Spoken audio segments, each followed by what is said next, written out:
Consultant pediatrician at the Obafemi Awolowo University Teaching Hospital, Ile-Ife, Dr. John Okeniyi joins me on the news for more on this. Thank you for joining us on TVC News at 7. Well, it's another World Autism Awareness Day, and this time in a pandemic. What should we know about autistic individuals and how to care for them?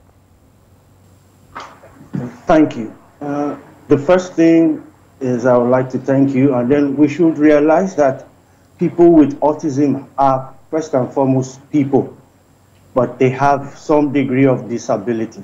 Autism is a spectrum of disease that the persons may have three characteristic problems: social interaction, speech development, and they have repetitive restricted movement or sets of behaviors that they do.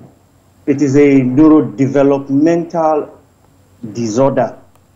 We don't really understand the etiologies fully, that is what causes it, but it tends to run in families. It is genetic.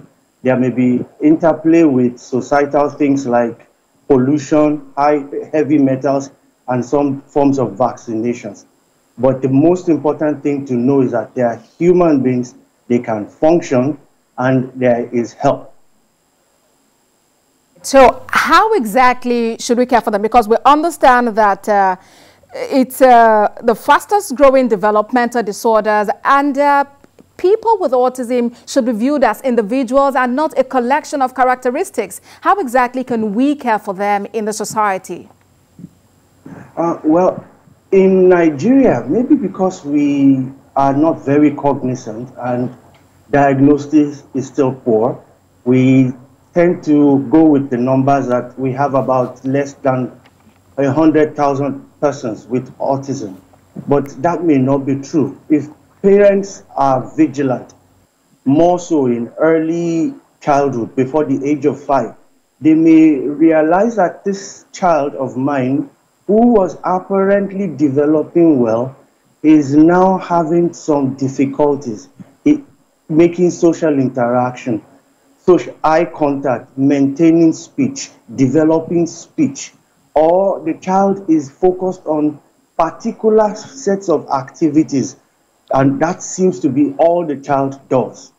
If we are able to, quote and unquote, catch such a person on time, then intervention with speech therapy, behavioral therapy, may help the person to lead a normal, healthy, fulfilling life, rather than being dependent for life on parents and siblings for caregivers.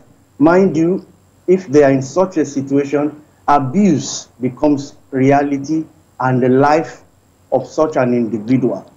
This year's theme for the UN, this is the 14th in a series, it tries to encompass a world post-pandemic, post the COVID pandemic, trying to envision how we can include them and give them opportunities, that is persons with autism, even in the workplace.